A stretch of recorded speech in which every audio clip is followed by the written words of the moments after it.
नहीं, आप बताइए, हम आहत ना हों?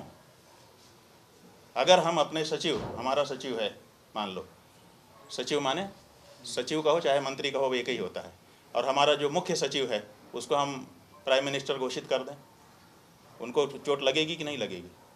जो राजनीतिक शब्दावली है अगर उसको हम अपने यहाँ लगा दें तो उनको चोट लगेगी।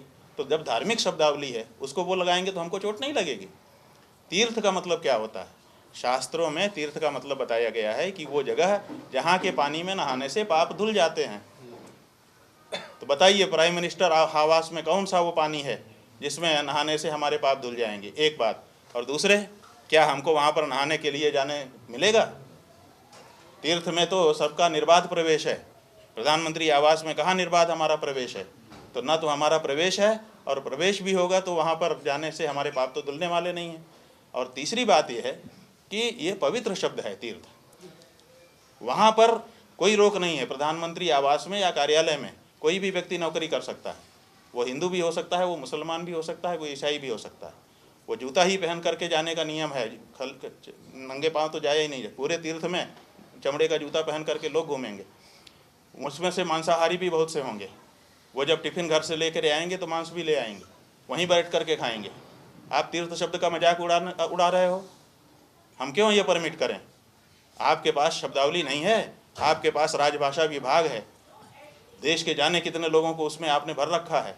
आप राजभाषा विभाग से बोलिए, वो कोई शब्द आपको अच्छा सा चुन करके बताए।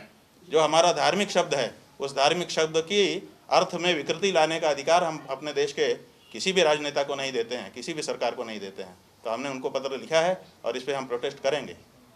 ये नहीं हो सकता है कि प्रधानमंत्री कार्यालय जहाँ साम दाम दंड भेद हो रहा है, जहाँ पर षड्यंत्र हो रहे हैं, जहाँ पर तरह तरह की ऐसी योजनाएं बनाई जा रही हैं, जहाँ पर इस तरह से धर्म विरुद्ध व्यवहार है, वहाँ कैसे तीर्थ शब्द का प्रयोग होगा? तो हमने बिल्कुल विरोध किया है, प्रधानमंत्री जी को पत्र लिख दिया है और आगे रिमाइंडर भेजेंगे। अगर आवश्यकता पड़ी तो हम न्यायालय भी जाएंगे, जनता के बीच में भी जाएंगे, लेकिन हम ये स्वीकार नहीं करते हैं। देखिए, चुप रह जाने से फिर और आगे बात बढ़ेगी, फिर और आगे बात बढ़ेगी, कोई भी अपने आप को कुछ भी घोषित कर लेगा। तो ये कहीं तो इसको रोकना पड़ेगा। और जब प्रधानमंत्री के स्तर पर कोई बात होती है, कोई छोटा मोटा कोई कर दे तो उतना ध्यान नहीं देते हैं, लेकिन ये तो प्रधानमंत्री के स्तर पर हो रही है, और भारत में तो राष्ट्रपति से भी ज़्यादा प्रधानमंत्री का प्रभाव है। तो ऐसी परिस्थिति में इसका मतलब है कि राष्ट्र का सर्वोच्च स्थान इस तरह की चेष्टा कर रहा है जो कि धर्म को क्षति पहुंचाने वाली है, तीर्थ शब्द के अर्थ में विकृति लाने वाली है।